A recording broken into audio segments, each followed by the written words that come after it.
Bonjour à tous, bienvenue à ce premier enregistrement devant le public, devant le 1258 qui est présentement 57, pardon, je me suis trompé, ça va mal. Qui présentement est en feu. On est vendredi après-midi, il fait soleil, on a tout le goût d'être sur une terrasse sur Saint-Denis, mais on fait des exercices qui sont pas faciles. Donc l'objectif de la vidéo est d'un peu orienté par rapport à l'exercice de calcul de sous-réseau pratique qui est présentement devant vous à l'écran. Alors, on va aller voir un peu qu'est-ce qu'il en retourne. Alors, on va commencer avec seulement le premier exercice en exemple. Qu'est-ce qu'on demande ici? C'est très simple. On demande, à partir d'une adresse IP et d'un masque de sous-réseau en bits, on demande d'identifier le masque de sous-réseau au complet en décimal. Ensuite de ça, on me demande l'adresse de réseau, l'adresse de diffusion et le nombre d'adresses IP disponibles pour les autres. Alors, c'est un peu l'objectif de cet exercice-là. Alors, on va commencer en déterminant, premièrement, le masque de sous-réseau qui est juste ici. Un masque de sous-réseau à 24 bits, c'est comme si on avait 8 bits dans le premier octet, 8 bits dans le second octet, 8 bits dans le troisième octet et que le dernier finit par 0. OK? Donc, 8 plus 8 plus 8 est égal à 24. Évidemment, c'est comme si c'était toutes des 1, là. J'avais 8, 1 ici, 8, 1 ici, 8, 1 ici, 8, 1 ici. Ceci dit, c'est pas très intéressant de prendre cet exemple-là. J'aurais dû commencer la vidéo avec un meilleur exemple que celui-là, soit le deuxième exemple, parce que le 24 bits est un peu facile. Donc, je vais aller tout de suite chercher le deuxième exemple, qui est celui à 25 bits. Ça va être un petit peu plus intéressant. On va partir avec celui-là au lieu de celui-là. Ça va être un peu mieux. Alors, merci, comme ça. Donc, on prend l'exemple avec 25 bits. Alors, c'est quand même assez simple, 25 bits. On a 8 bits dans le premier octet. On a 8 bits dans le second octet et 8 bits dans le troisième octet. Si on calcule jusqu'à date, on est rendu à 24. Au niveau du dernier octet, il nous en reste un. Alors, on va y aller, on va les écrire en bits. C'est comme si on l'écrivait en binaire 1 avec 7 zéros qui suivent. Alors, c'est un peu comme ça qu'on doit voir le masque de sous-réseau écrit en bits. Alors, j'ai 24 bits ici et la 25e est là. Et sa valeur, c'est quoi? C'est 128. Pourquoi? Parce que sur un octet que je peux représenter par des carrés ici, 1, 2, 3, 4, 5, 6, 7, on n'a plus les carrés qu'on avait, mais bon. Ici, il y a une valeur de 1, ici, il y a une valeur de 2, ici, il y a une valeur de 4, ça va bien, 8, 16, 32, 64 et 128. Donc, cet octet-là, ici, a une valeur de 128 au niveau décimal. Alors, la réponse à cette première question-là, quel est le masque de sous-réseau? C'est 255, 255, 255.128. Ensuite de ça, on cherche l'adresse de réseau. C'est ce qui cause en général un petit peu plus de problèmes. Alors, on va effacer ça ici pour se concentrer à être capable de trouver l'adresse de réseau.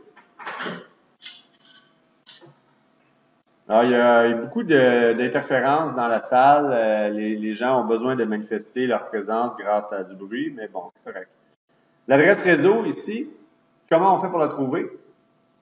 Habituellement, on a tendance à dire « Ah, j'ai une adresse de 10, 10, 10.130. L'adresse réseau, c'est facile, elle commence par 0. » Peut-être, mais pas nécessairement lorsqu'on a un masque à 25 bits. En fait, c'est pas le cas présentement. Donc, c'est pas ça la réponse. Il faut comprendre une chose, c'est qu'on pourrait peut-être partir avec une adresse type 10, 10.0/25, puis déterminer tous les sous-réseaux qui sont en dessous des réseaux à 25 bits. Je pense ouais, c'est ça. Alors, comment on fait ça? On se fait tout simplement une liste très simple. du nombre de bits, 25 bits, 26 bits, 27 bits, 24 bits, on va commencer par 24, 25, 26, 27, 28, 29, 30. Ça, c'est le nombre de bits du masque de sous-réseau qu'on a ici. Et on va essayer de faire dans une deuxième colonne, tout simplement, le nombre de possibilités au niveau des autres. Donc, 2 à la x au niveau des autres. Le x étant le chiffre qui nous reste. Quand j'ai 24 bits de masse de sous-réseau, il me reste combien de bits pour les autres? Il m'en reste 8. Donc, ça va être 2 à la 8. Ça va être des bons de 256. Ici, j'ai 2 à la 7. Ça va être des bons de 128. Ici, j'ai 2 à la 6. Ça va être des bons de 64 pour tout déterminer la liste des réseaux. 2 à la 5, ça va être des bons de 32. 2 à la 4, ça va être des bons de 16. Et 2 à la 2, ça va être des bons de 8. Ça ici, c'est au niveau du nombre d'adresses disponibles en tout dans le sous-réseau. Alors, dans le cas du 25 bits qui est ici, ben, j'ai tout simplement mon premier réseau étant ça, mon second réseau est tout simplement à ajouter des bons de 128, 10, 10, 10.128/25 étant un réseau. Le réseau suivant, j'ai juste ajouté 128, ça me donne 256, je peux pas, c'est 255 maximum. Mon prochain réseau serait 10, 10, 11.0/25. À ce moment-là, puis je pourrais continuer comme ça. Alors, il faut vraiment pas hésiter à faire une espèce de liste de tous les sous-réseaux qui est possible pour déterminer la réponse à cet exercice-là. Alors, j'ai besoin de l'adresse réseau de l'adresse 130. Bien, 130 n'est pas contenu entre 0 puis 127. Par contre, 130 est contenu entre 128 et 255. Donc, le réseau est tout simplement ça ici. Fait que je vais aller tout de suite écrire la réponse. C'est 10, 10, 10.128/25. L'adresse de diffusion est tout simplement la dernière adresse disponible du range. Alors, je sais que pour celle-là ici, pour ce réseau-là, l'adresse de diffusion, ça serait 127. Et pour ce réseau-là qui m'intéresse, ça serait évidemment 255. Alors, c'est 10, 10, 10.255. Le nombre d'adresses IP disponibles pour les autres, c'est ici que je vais le trouver. Le chiffre magique à aller chercher, c'est le 2 à la 7 est égal à 128, auquel on doit retirer l'adresse du réseau et l'adresse de diffusion. Donc, 2, c'est égal à 126, qui donne 126 adresses IP disponibles pour les autres. Je vous invite très fortement à consulter le tableau de l'exercice, du premier exercice qu'on a effectué en classe là, sur les classes du PV4 et les masses de sous-réseau, pour avoir un tableau qui résume assez bien le nombre de bits et le nombre d'adresses IP disponibles dans le sous-réseau et le nombre d'adresses IP disponibles pour les autres dans le sous-réseau pour déterminer tout ça. Fait que c'est un peu de cette manière-là qu'on va faire ça. On peut nous demander aussi en réseau d'autres exercices quand même, des fois qui peuvent paraître un peu complexes. On pourrait nous demander de partir d'une adresse de classe C, par exemple 192.168.100.0/24, et on pourrait nous demander de séparer ça en, je sais pas moi, on pourrait demander des sous-réseaux. Donc, dans l'exercice, on pourrait demander des sous-réseaux contenant 30 adresses pour les autres maximum. On pourrait avoir cet exercice-là. Alors, si on voudrait sous-réseauter quelque chose comme ça qui contient, on le sait, 254 adresses, là, 256 moins 2, ça on sait par cœur. Mais si on voudrait faire des sous-réseaux avec ça, contenant 30 adresses, alors à ce moment-là, il ne faut pas hésiter à aller chercher notre tableau. On va identifier le nombre d'adresses disponibles pour les autres. C'est 30 qui est juste ici. On regarde notre ligne et on sait tout de suite que ça nous prend un masque de ce réseau premièrement à 27 bits et que les bons vont être de 32 adresses. C'est super facile à ce moment-là de faire la liste de tous les sous-réseaux. Alors, je vais les faire en bleu. Alors, je vais avoir mon premier sous-réseau 192.168.100.0. Il ne change pas. Slash, combien j'ai dit déjà? 27. Slash 27. Le deuxième sous-réseau, je vais faire des bons de 32. Alors, mon deuxième va être de 192.168.100.32 slash 27 toujours.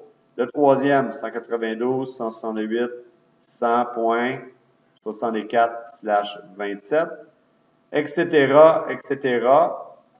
Je fais des bons de 32 à toutes les fois. Donc, ici, je suis rendu à 96. Ensuite de ça, 128, etc., etc.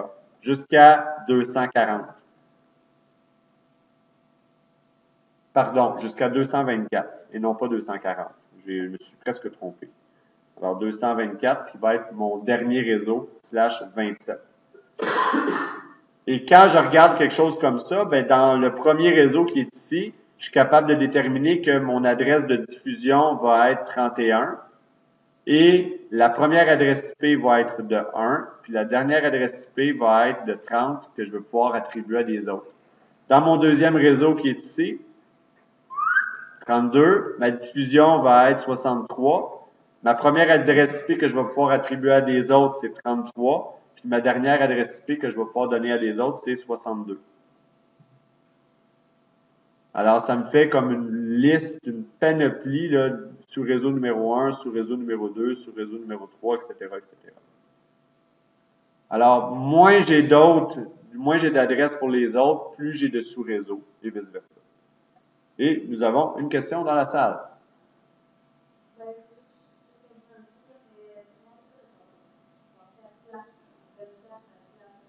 Comment j'ai fait pour passer de slash 24 à slash 27? Bonne question. Alors, je pars de ce réseau-là a priori. On sait qu'une classe C a toujours 24 bits minimum. Je peux pas aller en bas.